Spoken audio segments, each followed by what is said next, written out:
Bueno, entonces nosotros ya hemos hablado del espacio de los Kets, de los Bras. Básicamente, en un esquema muy general, nosotros tenemos acá un sistema físico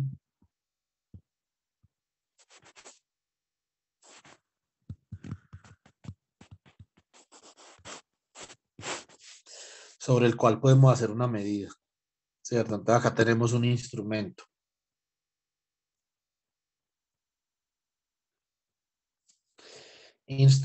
de medida. Con este instrumento de medida, yo, digamos que perturbo el sistema físico, cuando uno mide algo, lo está perturbando, ¿cierto? Y yo obtengo aquí un resultado que es la medida. En el problema de autovalores y autovectores de la mecánica cuántica, el sistema físico se representa como un vector que llamamos ket.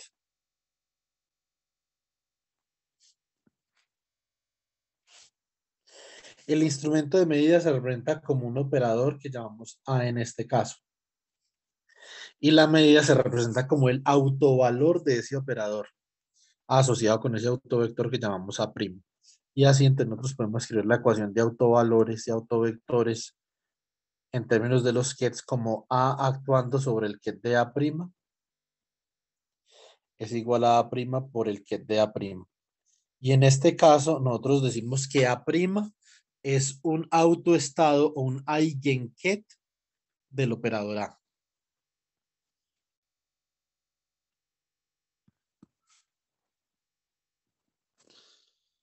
Entonces, el ket de A' es un autoestado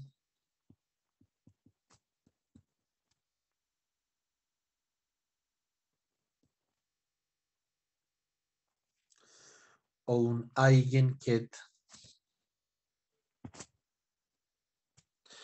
del operador A, ¿cierto?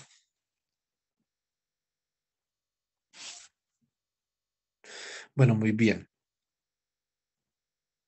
Ahora, este tipo de estados, que son los eigenkets, tienen la particularidad que cumplen con una ecuación de autovalores y de autovectores, ¿cierto?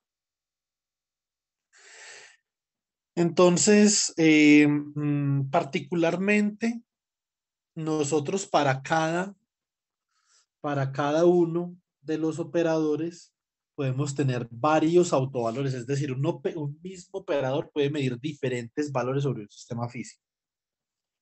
Como ejemplo, tenemos, por ejemplo, SZ. Si yo mido con SZ sobre un ket, por ejemplo, spin up,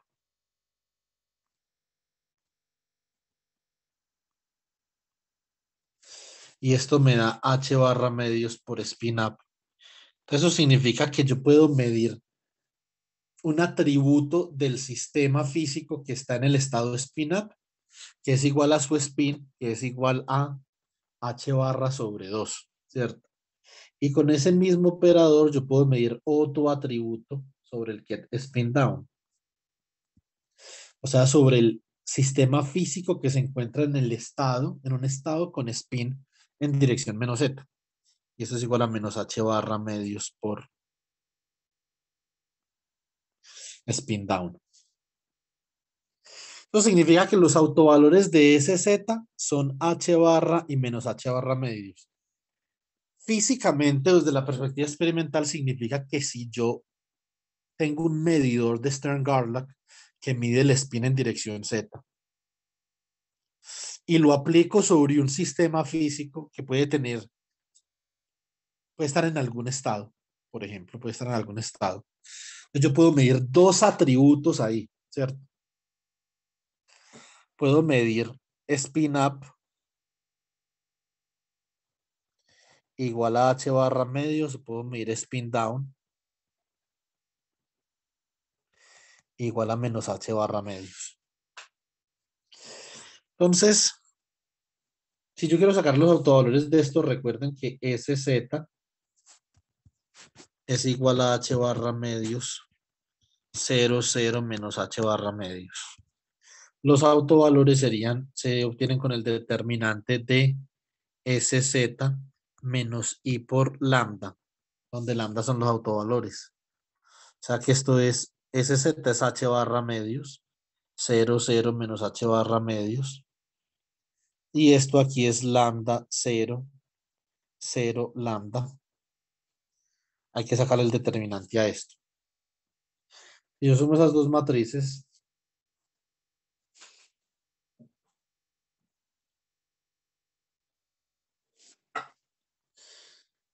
entonces me queda esto como h barra medios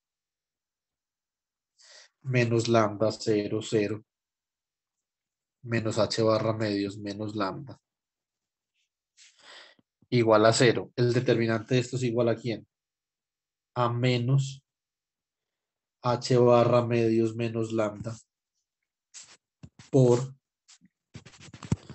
h barra medios más lambda igual a 0. De acá yo puedo obtener o que lambda es igual a h barra medios o que lambda es igual a menos h barra medios. Los dos autovalores de SZ. Entonces los autovalores de SZ son realmente las medidas o del operador como tal. Esto simplemente es como para colocar un ejemplo, ¿cierto? Y cada uno de estos autovalores, como ustedes van a poder demostrar en su tarea, entonces están asociados con un autovector particular, ¿cierto? Entonces, muy bien. Ahora, dentro de la formalidad, nosotros tenemos lo que se conoce como el espacio dual.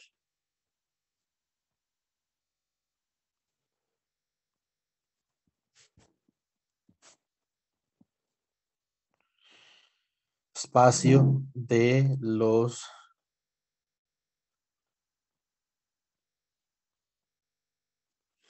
bras. Listo. Dentro del espacio de los bras, entonces nosotros sabemos que por cada vector de estado en el espacio de los kets, yo tengo un dual. Esta DC que voy a escribir acá se llama dual correspondence. Listo. Y esto es un bra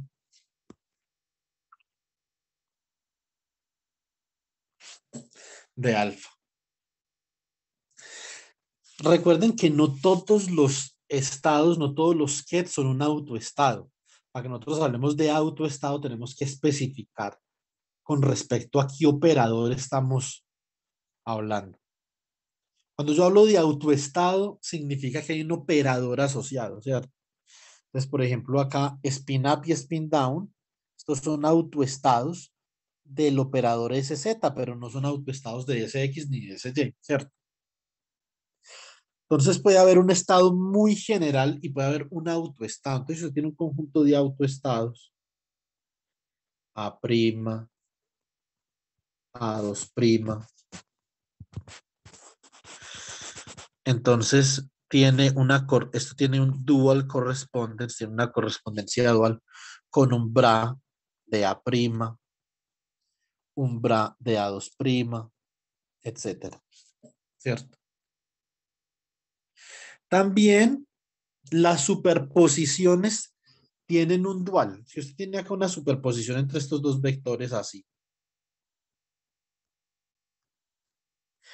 esta superposición tiene un dual en el espacio de los bras, que es el bra de alfa más el bra de beta. Ahora, si usted tiene una superposición ya con constantes, ¿cierto? Entonces tiene, por ejemplo, C alfa por el ket de alfa más C beta por el ket de beta.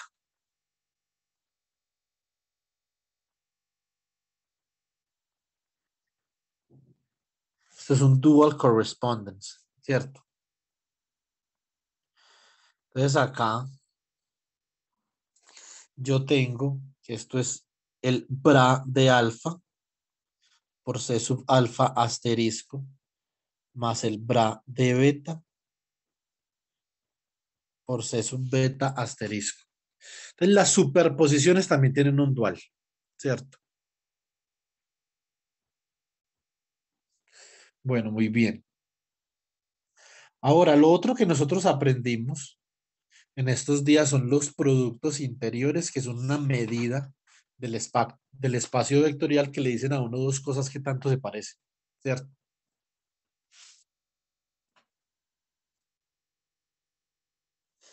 Entonces, básicamente acá nosotros tenemos que el producto interior entre alfa y beta lo conocemos como el bracket.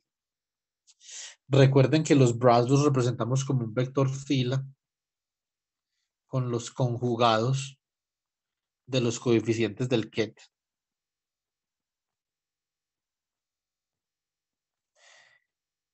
Y el ket lo representamos como un vector columna.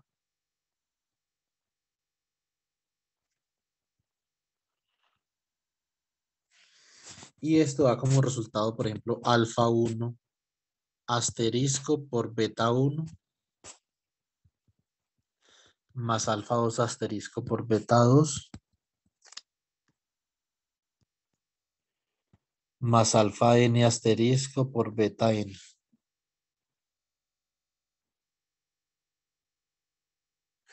Muy bien. Ahora, haciendo referencia al producto interior, nosotros también podemos recordar que habíamos argumentado que si el bracket entre alfa y beta era igual a cero, el ket de alfa era ortogonal con el ket de beta. Y esto es necesario para una base de representación. Entonces vamos a representar un vector de estado un vector de estado no, un estado cualquiera, o sí, un vector de estado en términos de una base. ¿Qué más habíamos dicho nosotros sobre el producto interior? Que por ejemplo, si nosotros tenemos este estado, el ket, por ejemplo, de alfa, digamos que esto es el ket de A más el ket de B. Si esto corresponde al estado de un sistema físico, ha de estar normalizado, ¿cierto? Muy bien, entonces, si este sistema ha de estar normalizado, nosotros básicamente debemos de imponer que su producto interior sea uno. O sea que esto significa que el bra de A más el bra de B por el ket de A más el ket de B debe ser igual a uno. A ver, esto es el bracket de A con A más el bracket de A con B más el bracket de B con A más el bracket de B con B. Si A y B forman una base, el bracket entre A y B y entre B y A ha de ser cero porque A y B deben de ser ortogonales y ortonormales para que cualquier vector de estado se pueda expresar como una superposición de ellos dos.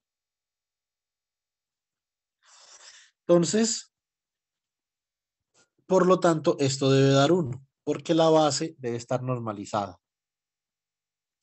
Así que esto es igual a 2. Oh, eso es igual a 2. Entonces ese no es un vector de estado, ¿cierto? No representa el estado de un sistema físico. ¿Cómo hacemos para que sí represente el estado de un sistema físico? Hay que normalizarlo. O sea que realmente nosotros debemos de definir un vector de estado alfa barra que sea igual a 1 sobre la raíz cuadrada de el bracket entre alfa y alfa por el ket de alfa. Si nosotros hacemos esto, eso ya queda normalizado. Como en álgebra lineal. Pero ¿quién es el bracket entre alfa y alfa? Es 2. O sea que podemos definir un nuevo vector de estado que sea igual a 1 sobre la raíz de 2 por el ket de A más 1 sobre la raíz de 2 por el ket de B, y este sí es un estado normalizado, ¿cierto? Eso ya lo sabemos, porque ya lo hicimos en la clase anterior con SX, SY, en las clases anteriores más bien, ¿cierto? Muy bien. Entonces, eso es la normalización, y ahora en este caso, si se cumple que el bracket entre alfa barra y alfa barra es igual a 1. Ahora vamos a hablar un poquito de operadores. Aquí les estoy haciendo un resumen de la formalidad, sin que tengamos que entrar mucho en detalle de la formalidad, sino solamente a través de ejemplos, ¿cierto? Entonces, eh,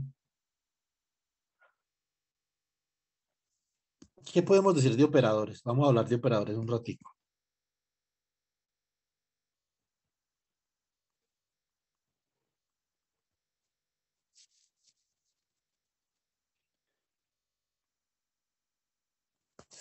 Muy bien. Operadores. Eh, Hay un conjunto de operadores, un conjunto no, los operadores son un tipo de elemento del espacio vectorial que actúa, ¿cuál es su función? Actuar sobre un ket. Y eso representa la medida sobre un sistema físico, ¿cierto?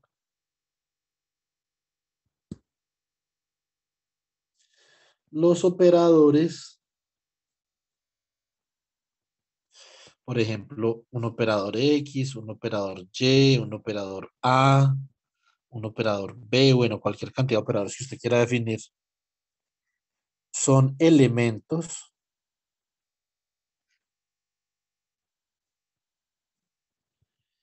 de un espacio vectorial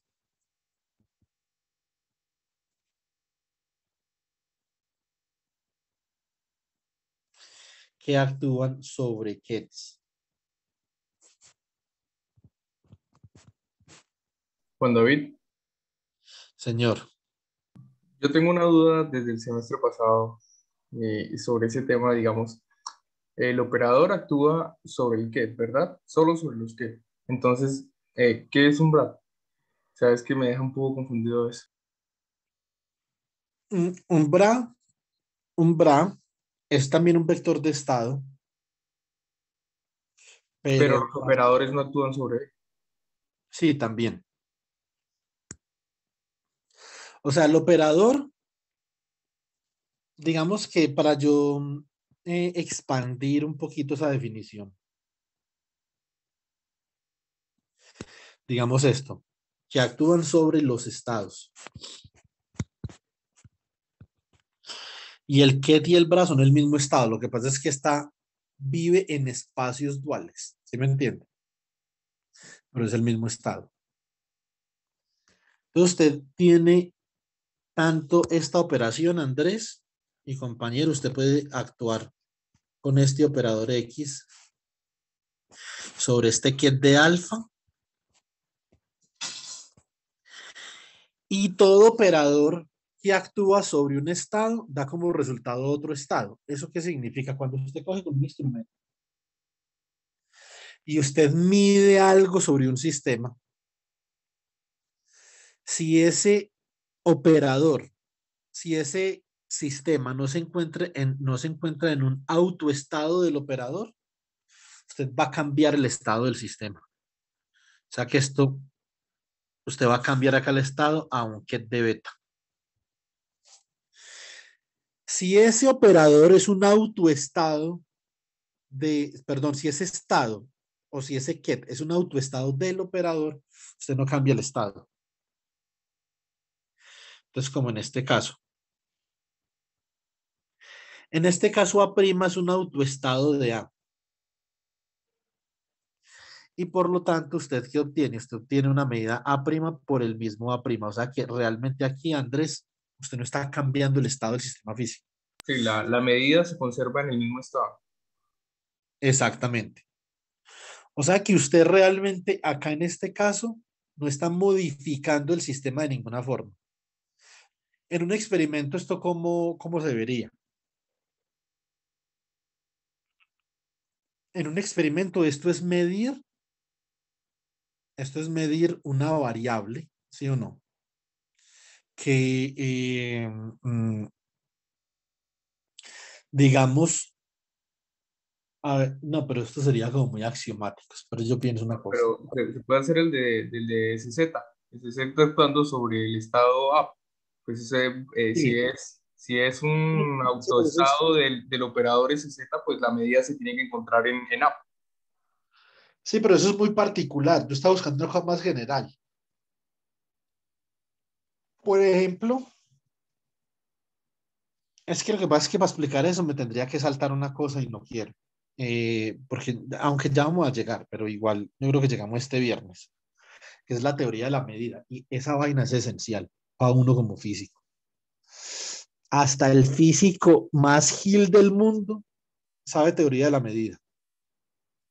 Eso es uno de los problemas más importantes hoy por hoy en física, la teoría de la medida. Entonces, vea, se lo explico así, digamos, más o menos como muy por encima.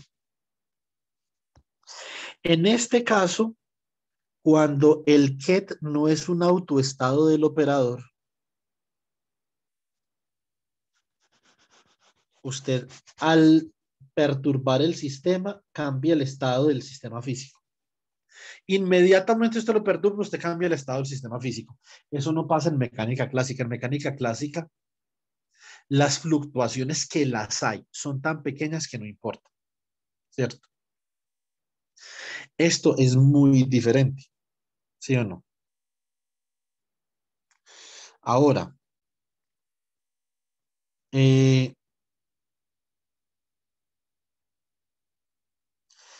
si el estado del sistema físico es un autoestado del operador, es decir, si la variable que nosotros vamos a medir, ¿cierto? Vea, se los voy a colocar así. Si de pronto ustedes no entienden bien esto, tengan paciencia que ya en la medida de que van avanzando los días vamos a ir llegando. A ver, esta yo creo que es la mejor forma de explicar esto. Esta parte de acá, que este es un eigenket diferente a este, porque este no es un eigenket de X. Este sí es un eigenket de A. Entonces, esta parte de acá, que nosotros tenemos acá, representa la siguiente situación experimental. Este es un sistema físico que está preparado, escuchen bien, así es como se dice, está preparado de forma tal que sea compatible con la medida asociada al operador A. ¿Sí o no? En mecánica cuántica nosotros utilizamos mucho esa palabra, la palabra preparación. Entonces uno puede preparar un sistema físico para que ese sistema físico sea un autoestado de un determinado instrumento, ¿cierto? Entonces, usted, por ejemplo, en su laboratorio puede preparar un haz de átomos en la dirección Z. No sabemos cuántos atributos usted vaya a tener ahí. Puede tener H barra 0 y menos H barra, como para L igual a 1. O puede tener menos H barra medios, H barra medios, como para S igual a un medio, ¿cierto? Entonces, usted está preparando el sistema en ese estado, ¿cierto? Y cuando usted prepara el sistema en un estado, entonces obviamente usted va a medir con probabilidad unitaria el autovalor asociado con ese estado, ¿cierto? Eso es lo que sucede en este caso. Ahora, este de acá, este ket de alfa, está en una superposición o se puede escribir como una superposición de eigenkets de X, ¿cierto? Pero él solo no es un eigenket de X. Por lo tanto, cuando X actúa sobre él, sí cambia el estado. Lo importante de estos chicos es lo siguiente. Para esto ustedes tienen una representación dual. Andrés, aquí es que voy yo. Vale, cuidado. Si usted acá tiene, por ejemplo, ahora no tiene el ket de X, sino que no tiene el ket de alfa, sino que tiene el bra de alfa. Un operador también va a actuar sobre el bra de alfa, pero ese operador ya no es X, sino que es un operador que nosotros llamamos X daga. Cuando yo actúo en el espacio de los kets con un operador, en el espacio de los bras actúo con ese operador daga. Y ese se llama la hermitiana conjugada del operador, como les expliqué en las clases pasadas. Listo. Y esto da como resultado el bra de beta. Entonces, esta es una relación de dualidad. ¿Sí me explico, Andrés? Sí. O sea, para el caso donde el ket si fuera autoestado del operador, entonces aplicar el operador daga al bra nos tendría que dar a prima, ¿no? Sí, pero asterisco, ¿cierto? Vale, vale. Asterisco. A daga, a prima daga. Entonces, acá voy a escribir esa relación que usted acaba de plantear. Entonces, acá obviamente yo voy a actuar con A daga sobre sobre el bra de A'. Y esto me va a dar igual a A' asterisco por el bra de A', ¿cierto? Esa es la relación de dualidad, por ejemplo. Y esto lo vamos a utilizar continuamente en mecánica cuántica. Ahora, en inglés, X daga se llama Hermitian adjoint.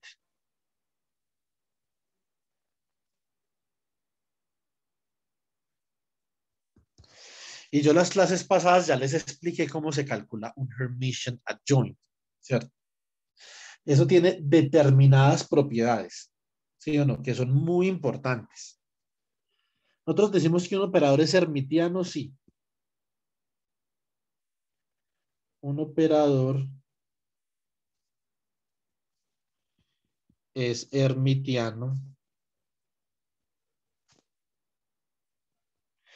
si se cumple que X es igual a X daga.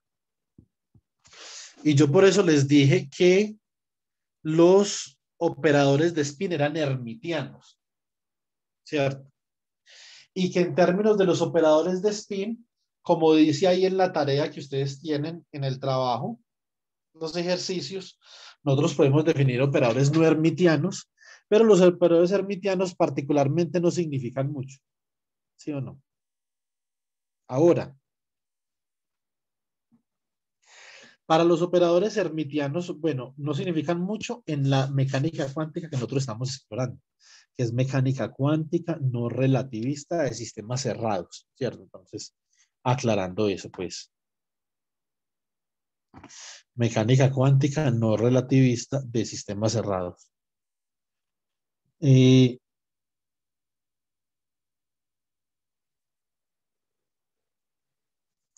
Ahora, en ese caso, nosotros, por ejemplo, teníamos que SY era igual a H barra medios por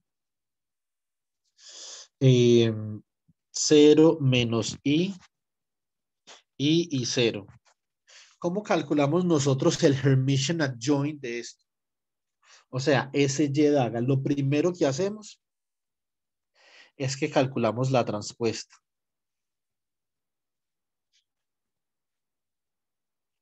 La transpuesta de este chisme queda así. 0, cambiamos las que están por fuera de la diagonal, o sea que menos I queda como I y queda como menos I y 0.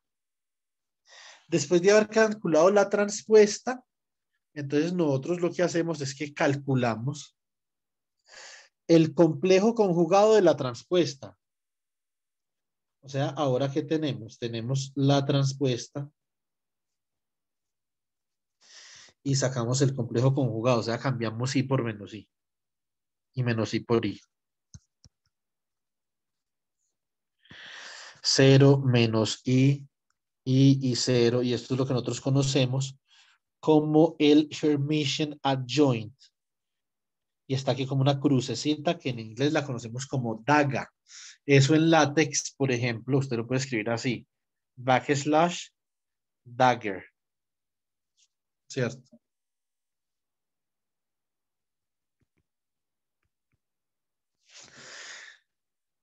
Bueno, muy bien. ¿Y esto es igual a quién? A ese y. O sea que en este caso el Hermitian adjoint es igual al operador. Por lo tanto, ese y es hermitiano. Y los operadores hermitianos tienen valores propios reales en mecánica cuántica de sistemas cerrados, ¿cierto? En mecánica cuántica de sistemas abiertos, no. Y esto está muy relacionado con el teorema de Nether. Ustedes lo van a explorar en el segundo corte.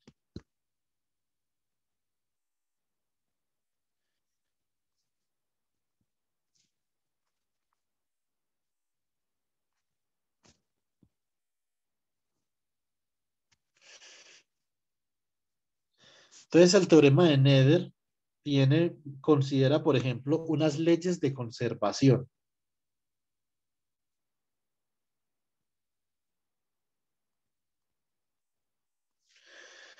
Energía,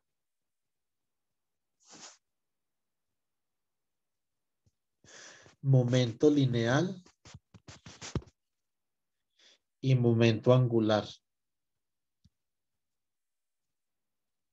Lo que voy a explicarles, esto es algo para que tomen nota. Listo. Esas leyes de conservación están asociadas con una simetría. Esta simetría invarianza temporal.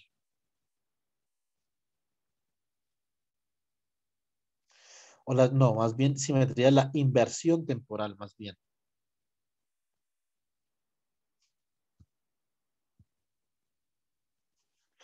Esta es invarianza traslacional.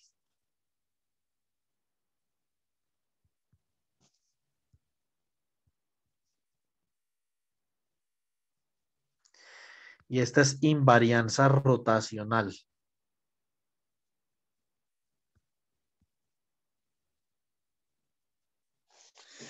Cada una de esas simetrías asociadas con una ley de conservación tiene asociado un generador.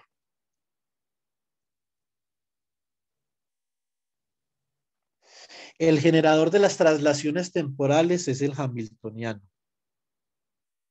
Y genera traslaciones temporales de esta forma: E a la menos I sobre H barra hamiltoniano por el tiempo. El momento lineal es el generador de las traslaciones espaciales. Y las genera como E a la menos I sobre H barra momentum por el desplazamiento. Estos dos son operadores. Y esta de acá tiene un generador que es el momento angular en cualquiera de sus formas. Total, angular o spin. ¿Cierto? Este es menos I sobre H barra por el momento angular J por el ángulo phi. ¿Cierto? Muy bien. Entonces, ahora nosotros vamos a tener esto en cuenta, sobre todo ustedes después van a explorar esto mejor, pero sobre todo vamos a tenerlo en cuenta a la hora de trabajar, a la hora de trabajar con, ¿cómo es que se llama? Con operadores hermitianos. Entonces, ahora, ¿qué tiene que ver la hermiticidad acá? Que la hermiticidad está asociada con las leyes de conservación. Estos operadores que nosotros tenemos acá, todos son hermitianos. Todos son operadores hermitianos. ¿Listo? Sobre todo cuando yo estoy relacionando con el hamiltoniano.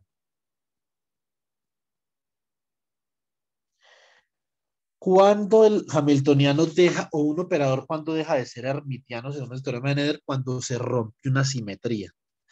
Y al romperse una simetría también se rompe una ley de conservación.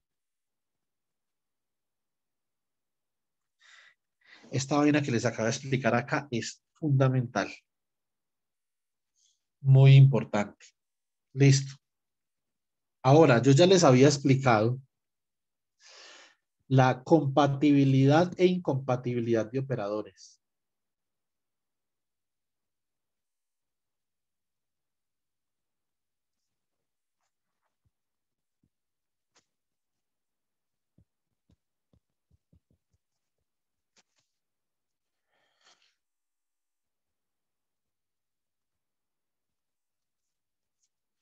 Listo.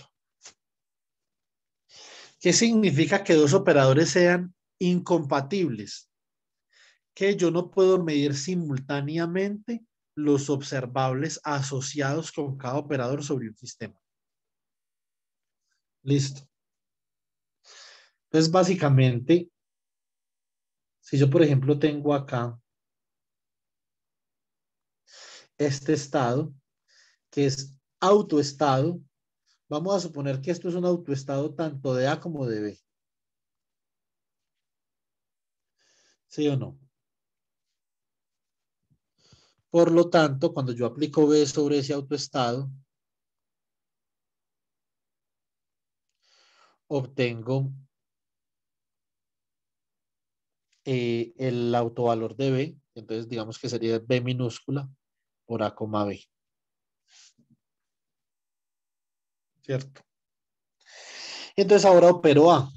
Entonces, queda B por A actuando sobre AB. Y esto me queda AB actuando sobre el ket de A, B. ¿Eso qué significa? Yo primero realicé una medida con el operador B y después una medida con el operador A, ¿cierto? Y entonces obtengo el producto de estas medidas.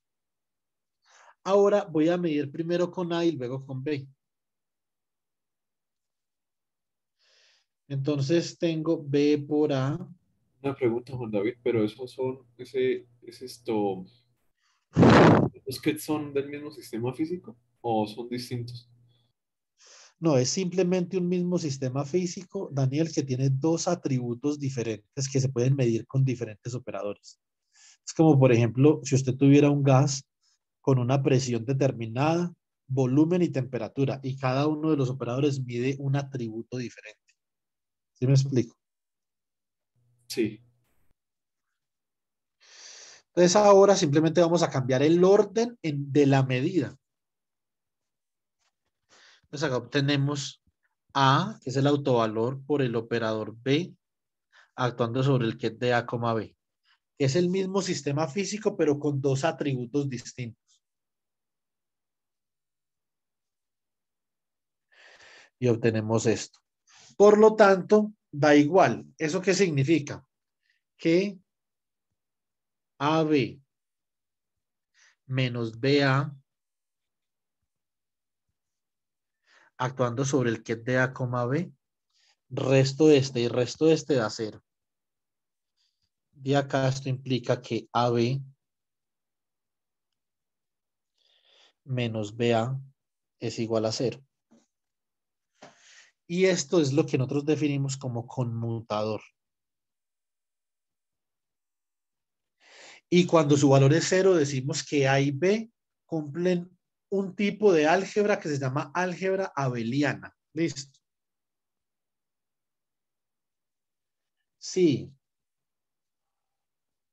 A, B, el conmutador entre A y B es igual a A por B menos B por A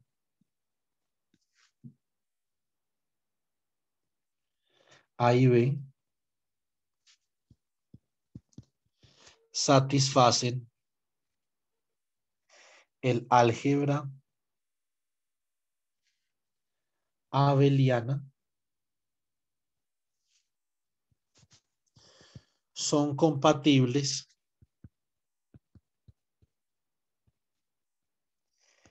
y tienen un autoestado simultáneo.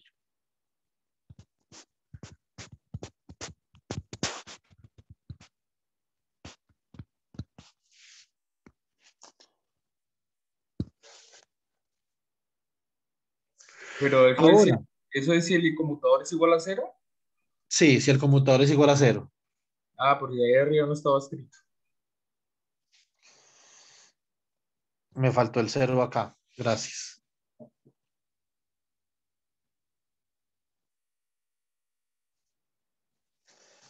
Listo.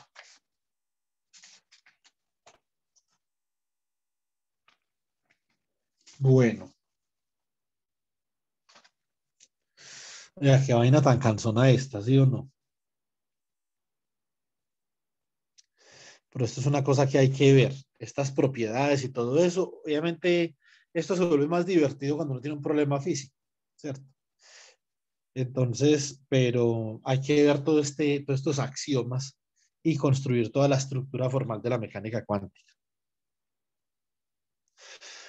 Bueno, ¿qué pasa si, ahora, como nosotros pudimos ver acá, qué es lo importante de este procedimiento? Que si usted actúa con A sobre el ket de AB, le da A por el ket de AB. Vea que el ket no cambia. Y si usted actúa con B sobre A, B, le da B por el ket de AB. El ket no cambia. Eso significa que el ket A, B es tanto autoestado A como autoestado AB.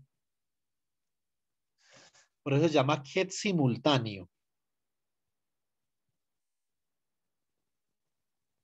Profe, disculpe, usted ya definió lo que es un autoestado. Claro. En todas las clases lo he definido. Es más, hoy también lo definí. Acá les expliqué que este es un autoestado de este operador, ¿cierto?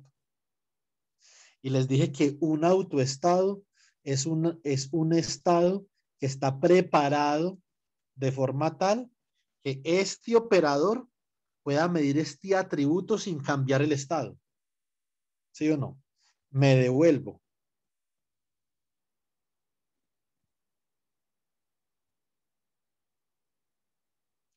Acá les dije que estos son autoestados, ¿cierto? Y que tienen también su representación dual. Acá les dije que estos son autoestados del operador SZ. Y les definí el problema de autovalores acá. En las clases pasadas hubo una clase, Joan Sebastián, en donde yo les obtuve algebraicamente los operadores cuyos autoestados son spin up en X, Y, Z, spin down en X, Y, Z. Entonces no entiendo por qué me pregunta si yo ya definí autoestado. De eso llevamos hablando las últimas 2 semanas. Sí, no, es que tenía la duda y no lograba recordar bien qué era. No, o sea, no lo entendía bien. Pero sí, profe, ya entendí. Gracias. A' es un autoestado o un eigenket del operador A, también acá. Esto en la clase de hoy. Eso simplemente lo que me hace pensar es lo siguiente. Usted sí repasa las clases cuando nosotros terminamos. Sí, profe. Sí, sino que tenía esa duda y me estaba como matando la cabeza porque sí, pues no lo entendía bien. Ok, pero entonces ya lo hemos definido muchas veces. Listo. Listo, profe. Bueno, entonces decimos que este ket, esto es un autoket de A y B y es simultáneo a A y B. ¿Eso cuándo sucede? Cuando A y B conmutan. Entonces usted puede demostrar que si A y B no conmutan, no tienen un autoestado simultáneo. A, ¿sí o no? B, puede demostrar también que si no tienen un autoestado simultáneo, no conmutan. ¿Cómo sería eso? Por ejemplo, suponga usted que A, cuando actúa sobre A, B, usted obtiene A por A, B. O sea que A, B, el que de A, B, sí es un autoestado de A. Pero cuando usted actúa con B sobre A, B, usted obtiene lo siguiente. Usted obtiene acá B y aquí usted obtiene el que de A, B más 1. O sea que usted acá está cambiando el atributo, cualquiera que fuera el atributo que usted tuviera antes ahí, B. Ahora ya no es B, sino que es B más 1. ¿Eso qué implica? Si usted, por ejemplo, ahora mide 2 veces B sobre el que de AB, entonces esto es B por B actuando sobre el que de AB, y esto es igual a B. Usted obtiene un autovalor B, pero ahora el ket es A, B más 1. Ahora usted aplica B ahí, entonces esto queda como B minúscula por el operador B por el ket de A, B más 1. Y ahora usted ¿qué obtiene? Obtiene B por B más 1 por el ket de A, B más 2. Entonces obviamente cuando usted ahora hace esta operación, usted primero mide con B, ¿cierto? Entonces, ¿cómo le da esto? Esta parte de acá le va a dar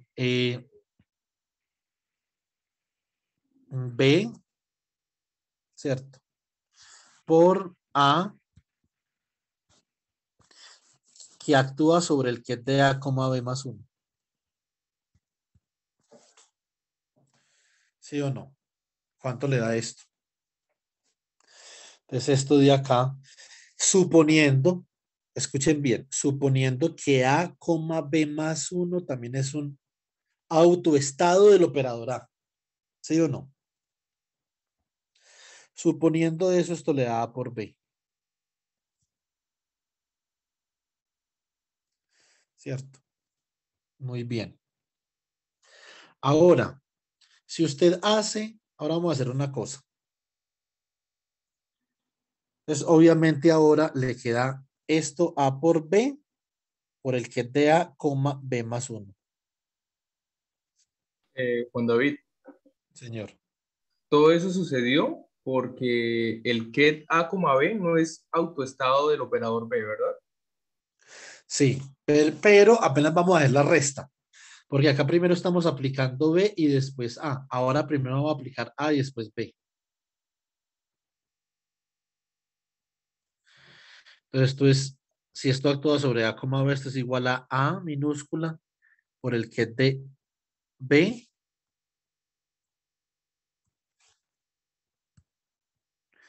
actuando sobre el que de A,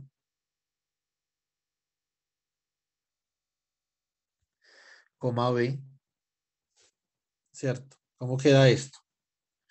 Esto queda igual a A por B por el que de A, B más 1. ¿Sí o no? Muy bien. Ahora, si usted resta estas dos cosas acá, ¿cierto? Si usted resta estas dos cosas acá, esto obviamente le va a dar 0, ¿sí o no?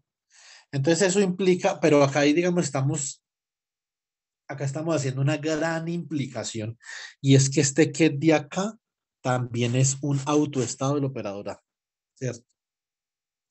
¿Qué tendría que pasar para que eso no fuera un autoestado del operador A? Bueno, entonces es muy sencillo, que cuando usted opere con el operador A también cambie A. Porque vea que el operador A no cambia el estado en nada, ¿cierto? ¿Sí o no? Entonces, cuando usted resta estas dos cosas acá, esto le da AB que multiplica el ket de A, B más 1. Y esto le da AB que multiplica el ket de A, B más 1. Ahora, ese ket A, B más 1 también es un autoket de A tanto como de B. ¿cierto? Perdón, también es un auto que tea, ¿cierto? ¿Qué pasaría, por ejemplo? Aquí les estoy ayudando grandemente con la tarea, pues pónganle cuidado. ¿Qué pasaría si también usted modifica este de acá? Ya la cosa es muy, muy distinta, ¿sí o no? Entonces, ahora suponemos, por ejemplo, que A actuando sobre el ket de A, B, da otro ket, digamos que da el ket de C. Y B, actuando sobre el ket de A, B, da otro ket, da el ket de D. ¿Sí o no? Muy bien. Entonces, cuando usted actúa, por ejemplo, acá usted dice AB sobre AB. Entonces, ¿cómo da esto? Esto es igual a A actuando sobre el ket de D. Y acá, entonces supongamos que esto no es, D no es un autoestado de A, porque si fuera autoestado de A, entonces obviamente estos serían compatibles, pero no lo es. Entonces, otro ket, diga usted que esto es el ket de F. Entonces, B, D, esto es el ket de F, muy bien. Ahora B por A, actuando sobre el ket de A, B. Entonces, A sobre este es el ket de C, o sea que esto es B por el ket de C, y esto es otro ket acá, que es el ket de E. ¿Sí o no? Entonces, si yo puedo restar esto, pues yo digo que AB menos BA por el ket de A, B, entonces es igual al ket de F menos el ket de E. A no ser que F y E sean iguales, si F y E no son iguales, estos son incompatibles y esto es diferente de cero. Y por lo tanto, en este caso, simplemente lo que esto quiere decir es que básicamente ese ket de A y B no es un ket simultáneo para A y para B, ¿cierto? Entonces, porque obviamente si lo fuera, F y E serían iguales, que es básicamente lo que acabamos de mostrar ahorita, pero escrito de otra forma, ¿sí o no? Entonces,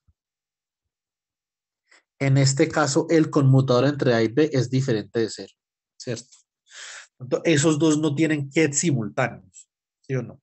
Ahora, en la simultaneidad y la compatibilidad es un concepto matemático que nos sirve a nosotros para construir un álgebra. Nosotros, por ejemplo, en el taller que les pasé, estamos examinando las álgebras de Lie,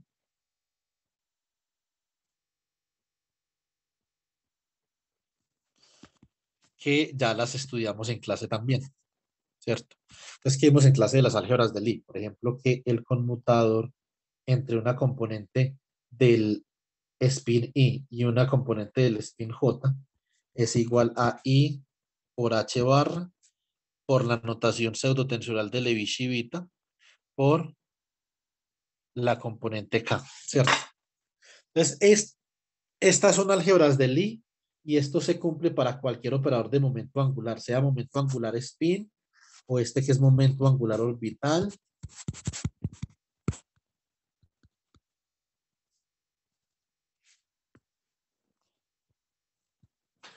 O por ejemplo el momento angular total, ¿cierto?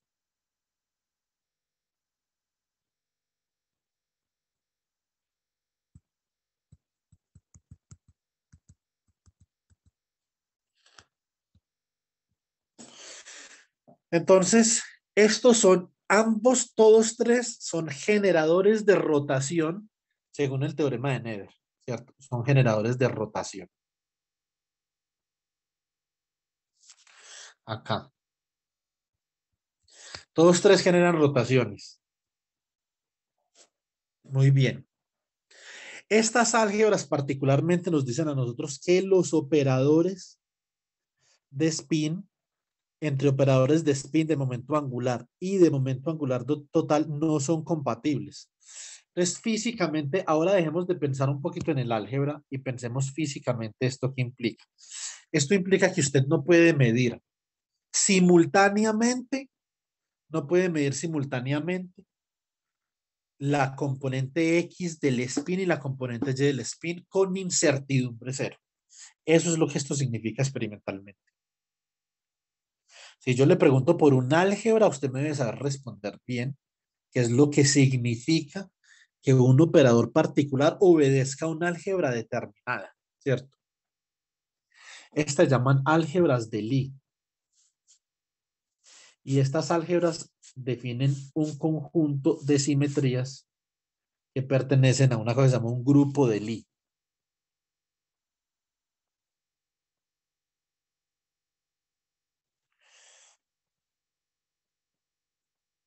Listo. Entonces, no se pueden medir SI y SJ simultáneamente con incertidumbre cero. No se puede medir LI y LJ simultáneamente con incertidumbre cero. Y no se puede medir JI y JJ simultáneamente con incertidumbre cero.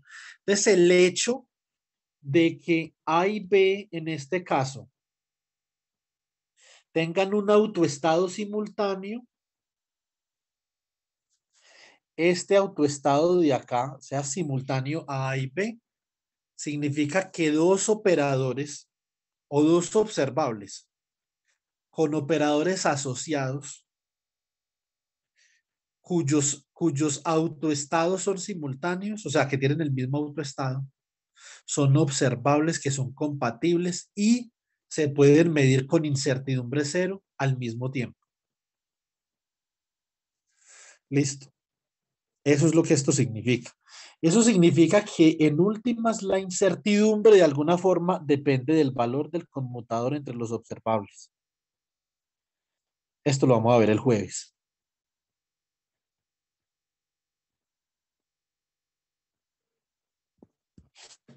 La incertidumbre depende del valor del conmutador. Si el conmutador es cero, no hay incertidumbre. Eso significa que usted puede medir los dos observables asociados con esos dos operadores con precisión infinita.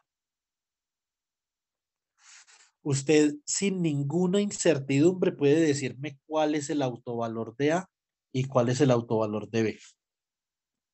Si en un experimento usted está midiendo esos dos al mismo tiempo.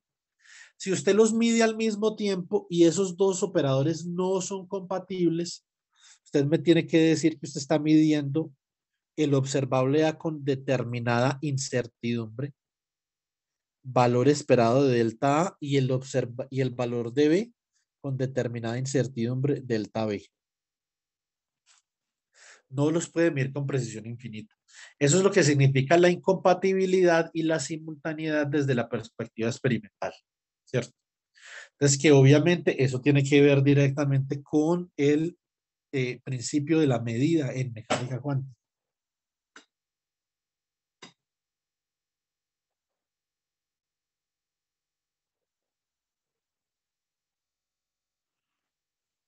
Un segundo.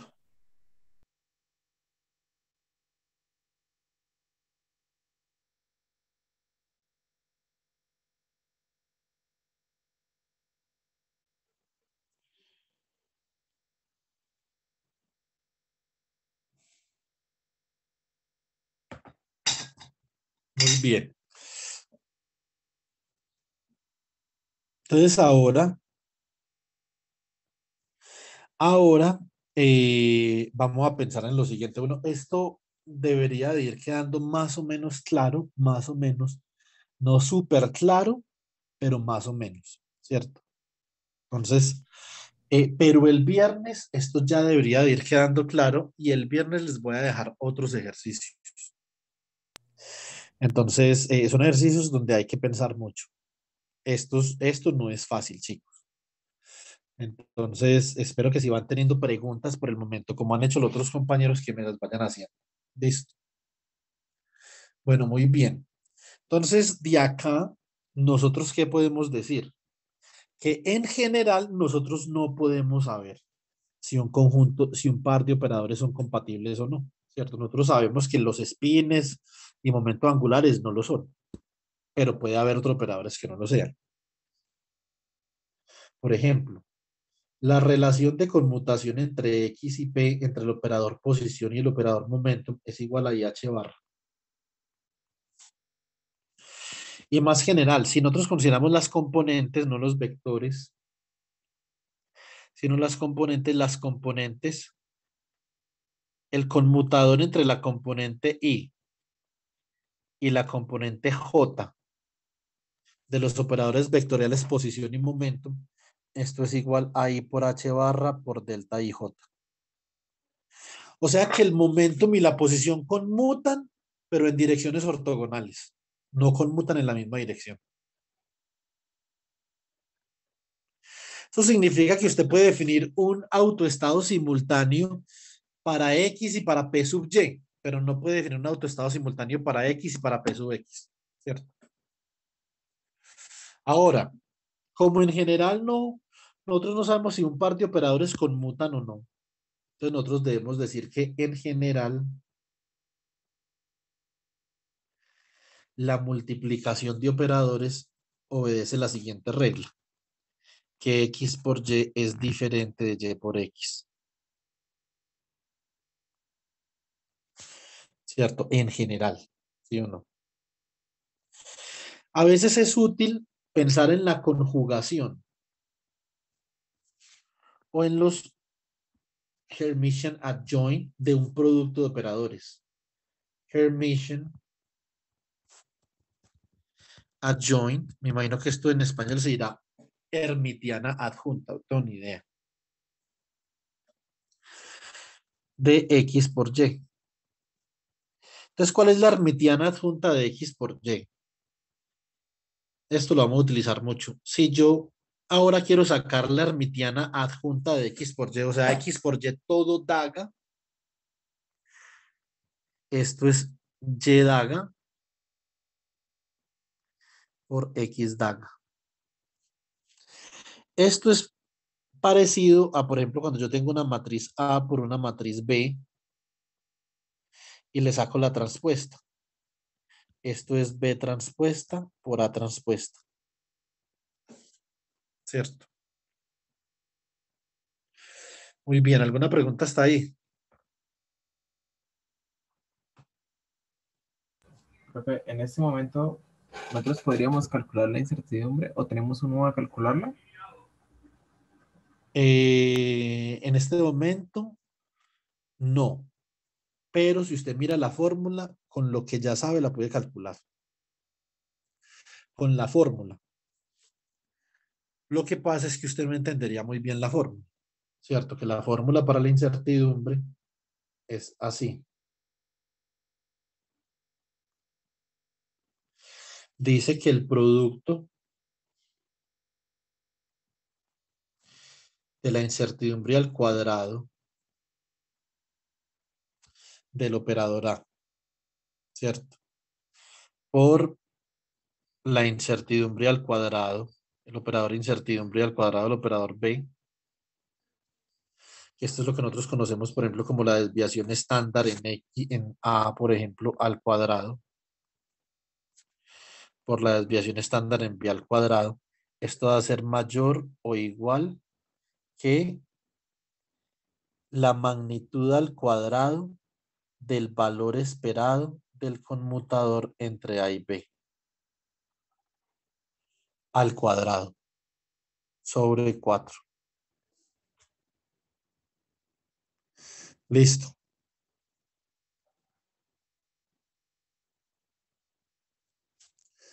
Le hago un ejemplo, Joan. Vea, usted conoce la relación de incertidumbre de Heisenberg, ¿cierto? Esta es la más conocida hasta para la gente que no sabe mecánica cuántica. Esto hasta en la televisión aparece. Es la relación de incertidumbre entre X y P. Y vea que el conmutador de X y P es diferente de cero, por lo tanto hay incertidumbre entre X y P. Reemplace ahí.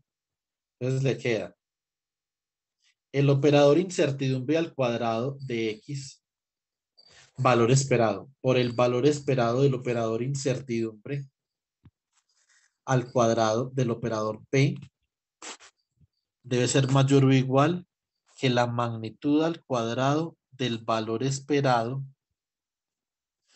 del conmutador entre X y P sobre 4. Pero el conmutador entre X y P es IH barra. El valor esperado de IH barra es IH barra porque no es un operador. Y IH barra al cuadrado es un número complejo al cuadrado que solamente tiene parte imaginaria. Por lo tanto, simplemente elevamos la parte imaginaria al cuadrado y esto queda entonces H barra al cuadrado sobre 2 sobre 4. Entonces así nosotros tenemos que sigma X al cuadrado por sigma P al cuadrado es mayor o igual que H barra al cuadrado sobre 4. Si sacamos raíz cuadrada en ambos lados, que lo podemos hacer, porque ambos lados son positivos, H barra al cuadrado sobre 4 es positivo. Sigma X cuadrado positivo, sigma P cuadrado positivo. Obtenemos que la incertidumbre en X por la incertidumbre en Y ha de ser mayor o igual que H barra medios. Y esta es la relación de incertidumbre de Heisenberg. Esta de acá, que es la que nosotros vamos a derivar en clase, esta es más general que la de Heisenberg. Esta sirve para cualquier cosa. La de Heisenberg no, solamente es para posición y momento. Acá. Momento. Listo. Listo, profe. Bueno. Muy bien. Correspondencia dual, que ya hablamos de eso.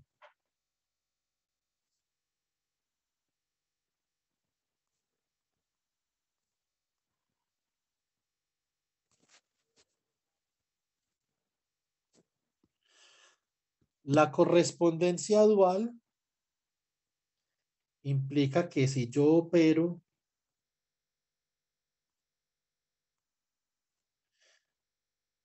con Y primero, o si yo opero, si yo voy a medir primero Y y después X sobre este estado alfa, o sea, la medida conjunta de estos dos equivale a que si yo midiera con el operador X sobre el resultado de actuar con Y sobre el operador alfa. Esto es para decir que recuerden que como un operador actuando sobre un estado es una medida sobre un sistema físico. ¿Sí o no? Entonces, cuando usted actúa con un operador sobre un estado, obtiene otro estado. O sea que esto de acá, per se, esto es un ket. Eso es como cuando usted tiene una matriz acá, por ejemplo, A, B, C, D, y opera con esta matriz sobre este vector XY. ¿Cuánto da esto? Esto da A por X más B por Y. Acá, A por X más B por Y. Y esto da C por X más D por Y. Otro vector, ¿cierto? Esto es lo mismo. Y esto tiene una correspondencia dual. ¿Qué cuál es? Que si usted actúa, obviamente usted entonces acá, ¿qué es lo que va a hacer? Usted va a sacar el dual de esta vaina. ¿Cuál es el dual de esto? Entonces tiene que sacar el, el adjunto conjugado de esto. Entonces, ¿cuál es el adjunto conjugado de X por Y daga? Esto es entonces, queda como Y daga por X daga. ¿Sí o no? O sea que esto es lo que usted va a operar acá sobre el bra. O sea que usted opera X daga, Y daga sobre el bra de alfa. Y esto es igual a usted operar X daga sobre el resultado de operar Y daga sobre el bra de alfa. ¿Cierto? Esa es la correspondencia dual. Esto es muy importante. Ahora, ¿no? ¿Qué otro tipo de productos nos faltarían a nosotros revisar? O para comenzar a hacer cálculos de vainas, ¿cierto? Entonces, eso es lo que yo quería en esta clase. Yo quería que miráramos de pronto algunos axiomas para quitarnos esa responsabilidad de encima. Porque como decía ahorita Joan Sebastián, bueno, usted ya definió esto. Entonces, esa es una responsabilidad que tenemos. Tenemos que haber definido, digamos, cabalmente todo lo que estamos utilizando. Si no lo hemos definido cabalmente, entonces obviamente no tendría mucho sentido utilizarlo. Nosotros hemos ido haciendo unos ejemplos de contexto para que ustedes cojan contexto, pero hay que saber las definiciones y la estructura formal. Entonces, algunas cositas que nos faltan. Por ejemplo, operadores nulos.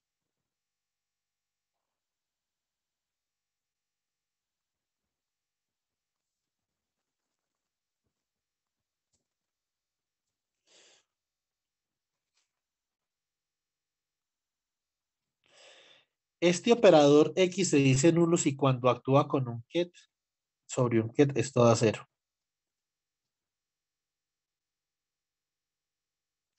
Ese es un operador nulo, pero ¿en dónde? Recuerden que los operadores viven en un lugar. ¿Sí o no? En el espacio de representación de alfa. Del get de alfa. Listo. Entonces, este es un operador nulo en el espacio de representación de ese get de alfa. ¿Cierto? Ahora, ¿qué otra cosa es importante que a mí se me pasó? Linealidad de operadores.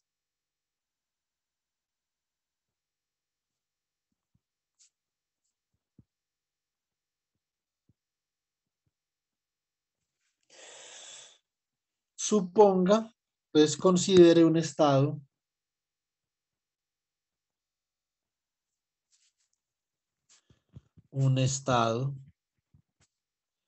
por ejemplo, get de phi dado por el get de phi viene dado por C sub alfa por el get de alfa más C sub beta por el get de beta. Listo. Entonces, seguimos. Si yo actúo con X sobre el get de phi, es como si yo actuara con X sobre C alfa por el get de alfa más C beta sobre el get de beta. O sea que voy a actuar con X sobre esta superposición.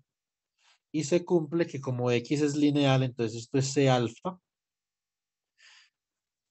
que multiplica al operador X actuando sobre alfa más C beta por el operador X actuando sobre beta. Es la linealidad del operador, ¿cierto? Ahora vamos a mirar unos productos. No me refiero a productos de la canasta básica, sino productos entre operadores.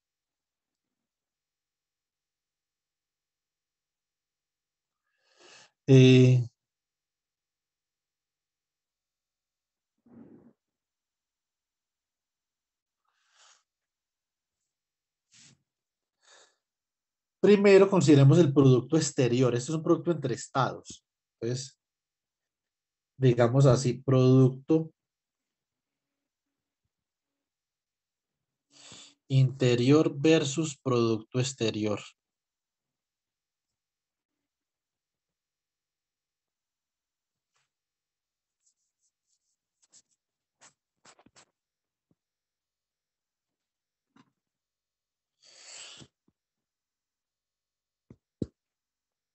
Muy bien. El producto interior es la proyección de un ket alfa sobre un ket beta y esto me dice a mí qué tanto se parecen alfa y beta. Tal cual como en álgebra lineal con el producto punto. Y esto es un escalar. Por favor, apunten eso bien ahí. Esto es un escalar. Ahora, existe otra forma de producto entre estados, que es esta de acá. Es primero coloco el ket. Esto sería ket de B por el ket de alfa. ¿Cierto? Y esto es un operador.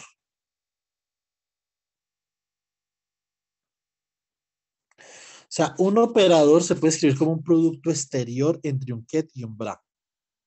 Diferencien este producto del producto escalar. No son lo mismo. Uno es un operador y el otro es un número. Hay productos ilegales también.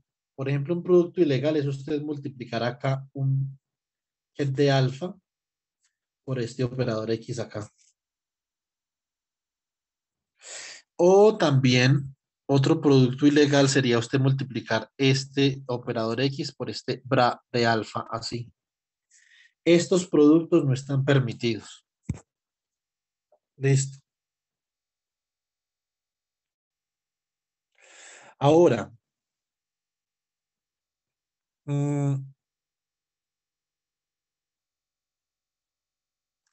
vamos a ver lo siguiente. Vamos a demostrar que esto es un operador. Supongamos que usted va a actuar con el producto exterior entre beta y alfa. Usted va a actuar sobre el que de gamma, por ejemplo.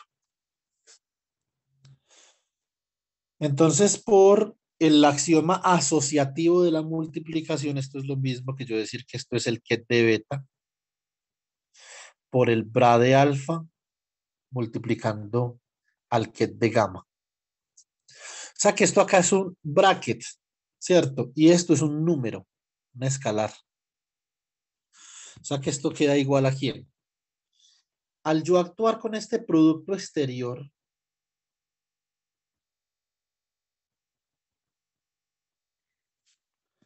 sobre este ket, ¿yo qué obtengo? Obtengo un número que es este bracket de acá, alfa, gamma, por este ket de beta. Entonces, obtengo un número por un estado. Lo que pasa es que aquí cambié el estado, ¿cierto? Este es el caso en el que el estado cambia. ¿Por qué? ¿Por qué cambia el estado? Para que el estado no cambiara, ojo, para que el estado no cambiara, beta y gamma tendrían que ser iguales, tendrían que ser el mismo estado, ¿cierto? Para que el estado no cambiara. Eso significaría que si beta y gamma son iguales, el ket de gamma es un autoestado del producto exterior beta alfa, ¿cierto? Pero sí cambia. Entonces, cuando yo opero con este operador, que es un producto exterior, sobre el ket de gamma, ahora el nuevo ket del sistema es beta y está premultiplicado por este bracket alfa gamma, ¿cierto? Entonces, así es como nosotros debemos de entender al ket de beta por el bra de alfa, ese producto exterior, como qué, como, como un operador, ¿cierto? Desde el punto de vista más básica del álgebra lineal, yo, ¿qué es lo que puedo decir acá? Yo puedo decir que el operador ket de beta por bra de alfa rota el ket de gamma. Eso es lo que estamos haciendo. ¿Por qué? ¿Cómo nosotros debemos ver un ket en el espacio vectorial? Un ket representa el estado de un sistema. Y no importa la longitud de ese vector. Es indiferente porque son vectores normalizados si representan el estado de un sistema. Entonces, diferentes estados, si la longitud no determina el estado del sistema, ¿qué es lo que lo determina? Lo determina el ángulo en el espacio de Hilbert. O sea que cada que yo cambie el estado de un sistema, lo que estoy haciendo es que estoy rotando un vector en el espacio de Hilbert. Apunten eso por ahí también. Bueno, muy bien. A ver qué podría yo decir ya para terminar acá.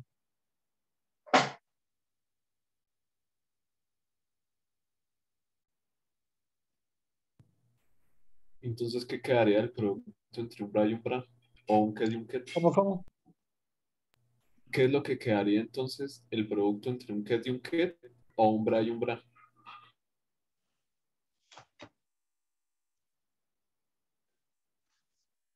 Esa es una buena pregunta. Esta de acá. por ejemplo. Sí, señor. Esa no era una de las ilegales. No, no, no, esta no es ilegal. Esta es legal. Eso es cuando usted tiene otra cosa que me faltó comentarles antes. Esto es mecánica cuántica de sistemas cerrados, no relativista y muy importante, gracias por la pregunta, Daniel, de una sola partícula, de una sola partícula. Entonces, por ejemplo, ¿qué pasa, chicos, si ustedes tuvieran no un átomo con spin, sino dos?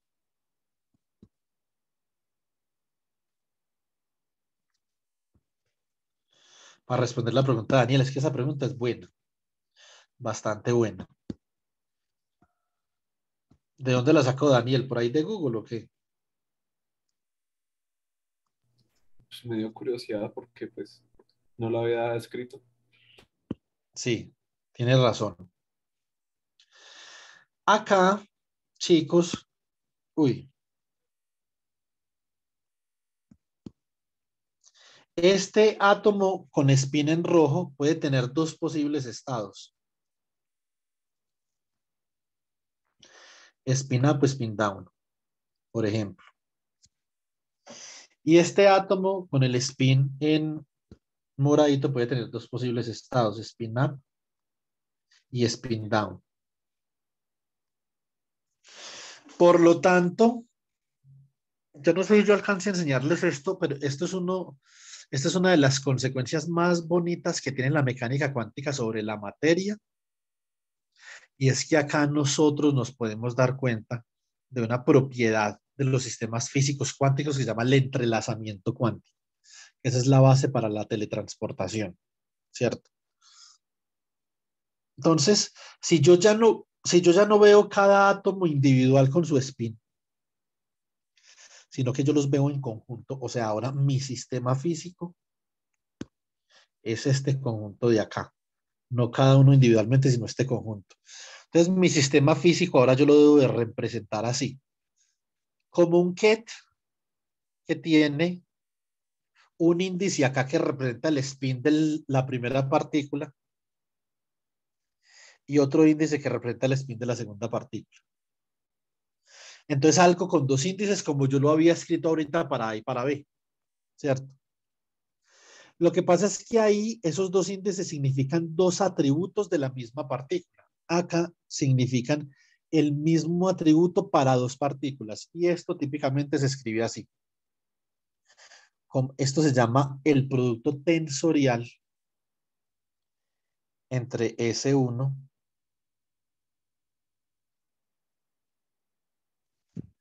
y S2. Listo. Es como una Xita ahí con una bolita. Es el producto tensorial. Y esto, Daniel, también se cumple para el BRA. El BRA de S1, S2 sería el BRA de S1, producto tensorial con el BRA de S2. Consulten qué es el producto tensorial, por favor. Si no lo saben, ojalá lo supieran, pero pues no sé. Ahora, eso significa que ahora la base ya no es spin up y spin down. Cuando usted tiene dos partículas, puede tener esta base. Puede tener spin up con spin up. Puede tener spin down con spin down. Puede tener spin up con spin down. Y puede tener spin down con spin up. Entonces ya ahora usted aumentó la dimensión de su espacio de representación. Ahora resulta que esta no es una buena base para uno representar un sistema con dos espines en el espacio de Hilbert, sino que la mejor base es una superposición de estos de acá. La mejor base para uno representar eso viene de una cosa que se llama el hamiltoniano de Heisenberg. que es igual a una constante menos J por S1 punto S2. Este es un hamiltoniano ya de dos partículas, no de una sola, dos partículas. Y por lo tanto, si el espacio de Hilbert de este operador es de dos dimensiones y el espacio de Hilbert de este operador es de dos dimensiones, para que este hamiltoniano actúe sobre un ket que tiene cuatro dimensiones, el producto S1, S2 tiene que ser cuatridimensional también. O sea que cómo escribe ese producto punto. Se escribe menos J que multiplica a S1X producto tensorial con S2X. O sea, el producto punto es componente a componente, pero ahora esto está expresado como un producto tensorial. Más S1Y producto tensorial con S2Y. Más S1Z producto tensorial con S2Z. Y el producto tensorial tiene la cualidad de que el resultante entre el producto tensorial entre dos matrices es igual a la suma de las dimensiones. O sea, perdón, a la suma, no, a la potencia de las dimensiones. O sea que esto es 2 a la 2, 4, ¿cierto? Entonces, el jueves les hago un ejemplo, de este ejemplo con 3 spins, donde solo interactúan diados para que ustedes vean cómo se debe de hacer. Entonces, este sería el caso de ese tipo de productos, Daniel. ¿Listo? Listo, bro. Se llama el hamiltoniano de Heisenberg y es el hamiltoniano responsable del magnetismo visto desde la forma más simple posible, ¿cierto? Entonces, magnetismo en materiales, paramagnetismo, ferromagnetismo en algunos materiales muy sencillos, porque ya cuando la cosa se complica hay que utilizar otros hamiltonianos. Esto tiene la propiedad de que esto es independiente de cómo escoja usted el spin. Usted puede escoger el spin 1, el de la izquierda o el de la derecha. El spin 2, el de la izquierda o el de la derecha, no importa. O sea que esto es un hamiltoniano isotrópico y simétrico, ¿cierto? Para uno escribir el magnetismo necesita otro tipo de hamiltonianos. Por último, si nosotros decidimos representar X como el ket de beta por el bra de alfa, su adjunto conjugado, X daga, entonces sería el ket de alfa por el bra de beta. Listo. Esto es cuando uno representa operadores como productos exteriores. Listo. Importante. Este producto exterior que yo tengo acá conserva la dimensión. Si esto es, por ejemplo, 2 por 1 y esto es 2 por 1, entonces eso queda 2 por 2, en cambio el producto tensorial. Por eso investiguen los productos tensoriales y la próxima clase les doy ejemplos. Les voy a decir cómo podemos representar SX, SY, SZ, S más y S menos usando productos exteriores, ¿cierto? Entonces, esa forma de producto. Y a ver, la próxima clase vamos a ver ya cómo se representa matricialmente un operador. Ese va a ser, digamos, que el tema de la próxima clase. Vamos a ver hasta dónde logro llegar. Un segundo. A ver si logro llegar a medida. No sé si logro llegar a medida el viernes. Bueno, vamos a hacer todo lo posible para llegar a medida el viernes y a incertidumbre. Si no, el lunes llegamos a medida de incertidumbre. Listo, entonces hagamos todo lo posible por hacer eso de aquí al viernes. Listo, chicos. Listo, Juan David. Muchas gracias. Listo, Listo, profe. chicos. Que estén bien. Listo, profe. Hasta luego. Hasta luego, profe. Hasta luego. Chao, profe. Luego. Chao. Laura, Laura se me desconectó. No sé si habrá tomado la asistencia.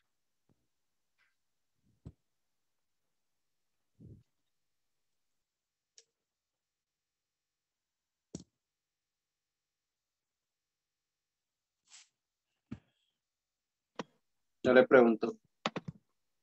Yo lo voy a preguntar. Gracias.